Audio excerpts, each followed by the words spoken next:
Welcome to What Healthy Couples Know That You Don't, a podcast dedicated to helping you create the relationship you truly want. And now, here's your host, licensed psychotherapist, Rhoda Mills Summer. Misery in your relationship? 10 ways to fix it. Welcome to episode 54. Misery can so easily build in any relationship. Each of you might have bad luck in your job, or you are exhausted by the needs of an infant. Misery zaps your energy to think, and it's easy to indulge your sad, sorrowful feelings.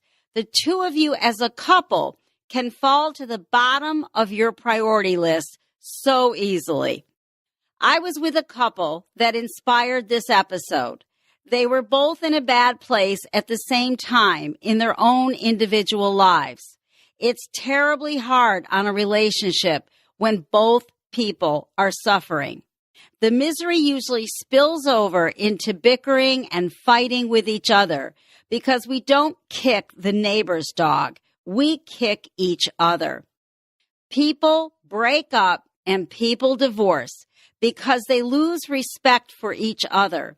So I am offering 10 suggestions to help you get back on track when both of you are struggling at the same time. Be aware that this is an ordinary situation. It is bad luck for both of you that it's at the same time, but you can dig your way out together. Number 1, stop dodging and deal. Resentful, angry silence is not helpful. Attacking and blame are also not helpful. Try to reach out and share what you are hurt about or what your fears may be. What are all those negative emotions swirling around inside of you? Try to identify them so that you can talk about them. If you can't identify them, then share that you're confused. Try to be authentic instead of guarded and defensive. Don't dump the boiling oil from the castle walls. Lower the drawbridge and try sharing. If you need help finding the right words for your emotions, there are 2 pages that make up the feeling word vocabulary list on the emotions page of my website, therapyideas.net. Go through the list and pick out 5 or 6 words that fit how you feel, then make sentences out of them. Just to clarify, let me give you an example. If you have lost your job and in the process lost respect for yourself, share that with your partner. Talk about your money worries and needing to set up a budget instead of silently feeling resentful because your partner doesn't seem to get it. No matter how much misery you are in, it's important to recognize that you are both wired differently. The differences can easily create greater distance from each other. The elegance of being a couple begins when you recognize the differences. My husband loves crossing the street when the light says it's okay. That makes me nuts. I recognize he needs it to be that way, and he recognizes that if nothing is coming, it's okay to do it my way too. There is an opportunity to create greater understanding if you are curious enough to respect the differences instead of spit on them. Remember, there is a real bonus to respect because it doesn't require you to like the differences. You don't have to like it. You just have to respect it. Number 3, be brave enough to talk and talk and talk with each other. It's the only thing you can do to soften the hard edges of arguing.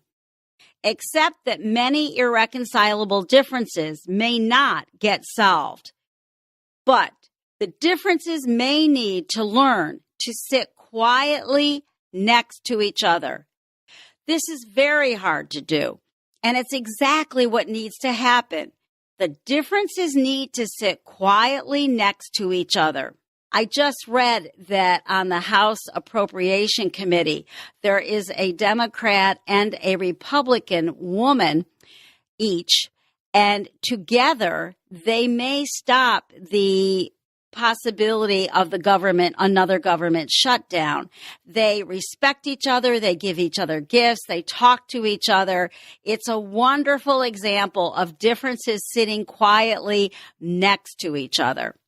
Sprinkle in a dash of faith that the process of talking and sharing can evolve into a fragile bridge over the Grand Canyon of distance that the two of you have created.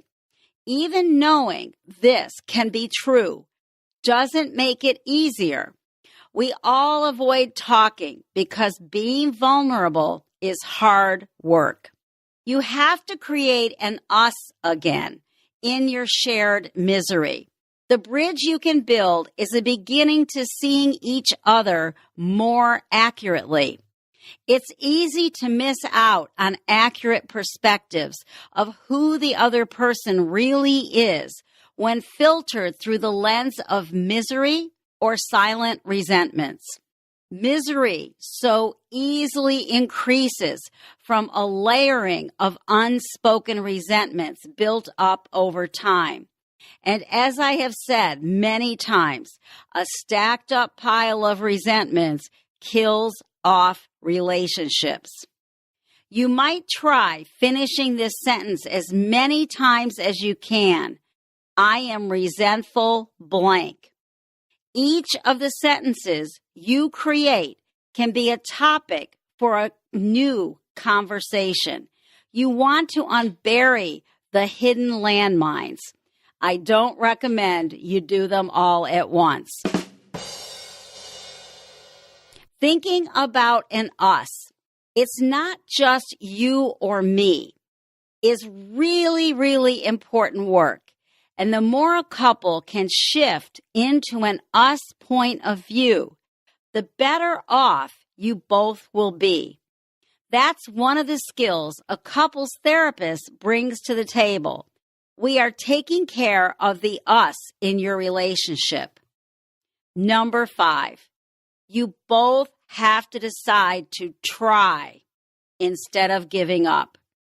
Trying is a lot of work, and it's hard to know where to start.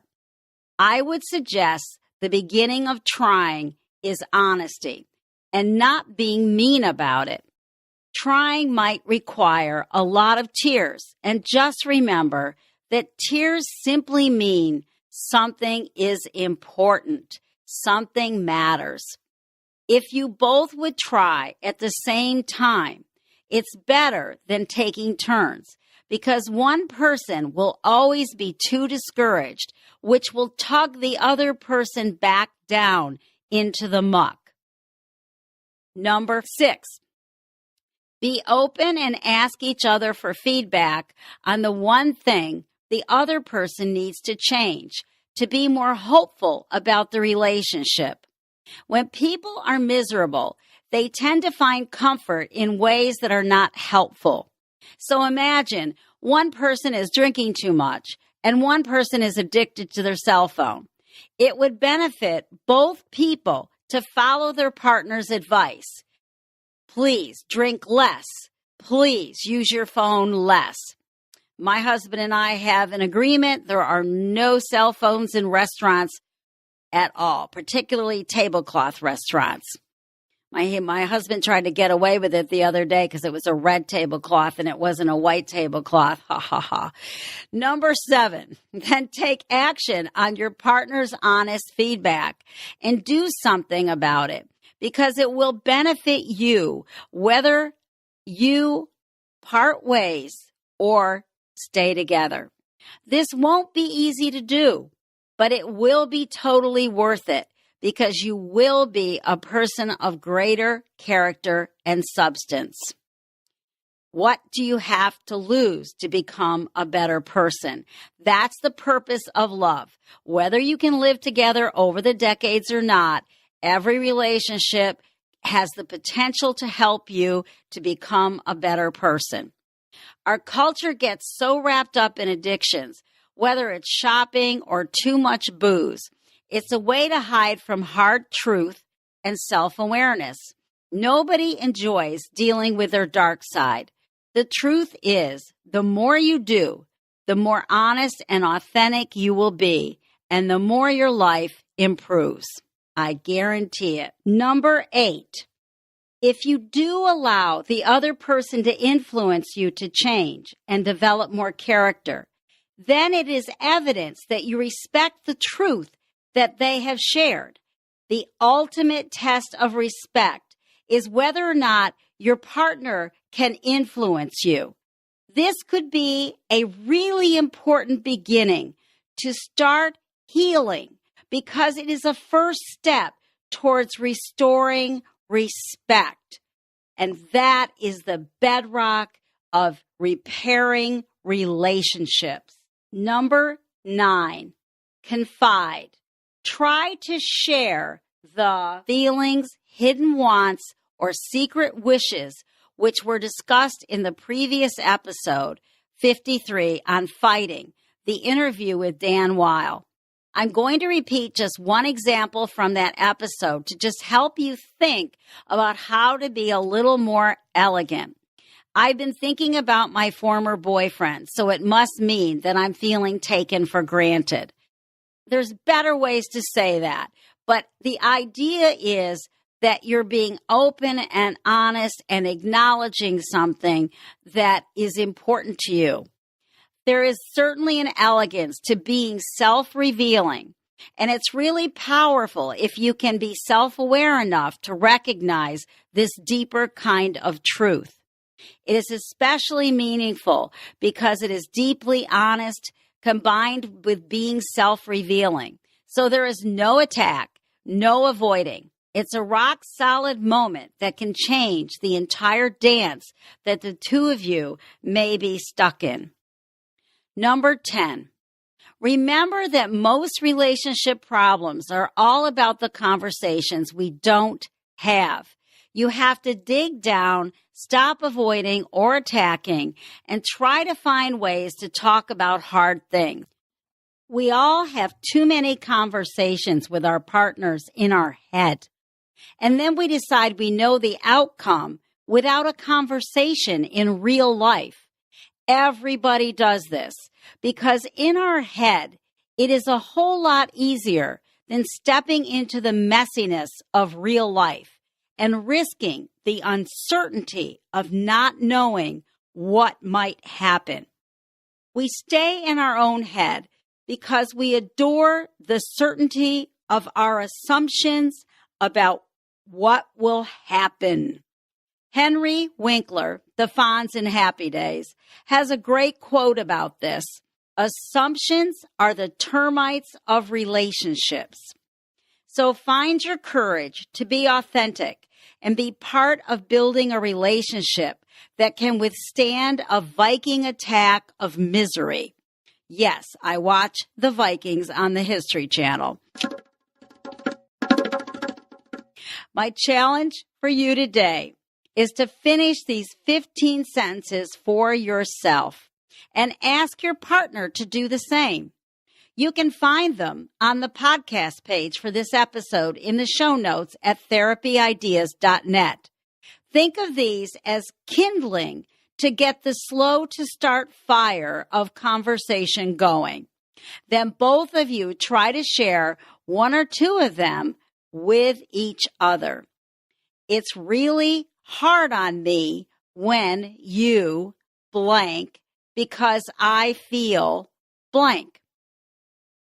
2, I wish we were better at blank. 3, I am scared because blank. 4, I am sick of compromising for you about blank.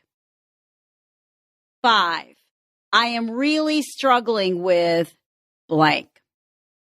6. I haven't told you, but I blank. 7. What might help me a little bit sounds silly, and it's hard for me to ask, but I'd like blank. 8. I'm ashamed of myself because blank. 9.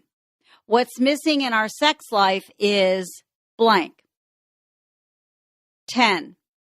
The hardest part of my job right now, or the hardest part of being unemployed right now, is blank. 11. I'm tired of blank. 12. The tricky thing for me in dealing with your family is blank. 13. I get too easily annoyed about blank. 14. It's hard for me to be real about blank. 15. I don't want you to feel sorry for me, so I didn't tell you blank. When I stumbled a minute ago on 14, I was thinking of number 16. I just popped up into my head. I need to apologize to you about blank. That's a little bonus. I know a lot of you have been telling people about my show, what healthy couples know that you don't, and I really appreciate it. Now you can let people know it's an app you can download on an iPhone under Relationship Advice and on Android under Healthy Couples. Glad you were here listening today. Hope it proves helpful. Thank you for listening to What Healthy Couples Know That You Don't. If you have enjoyed the show, please leave a rating and review on iTunes and help get the word out. To learn more or connect with Rhoda, visit therapyideas.net.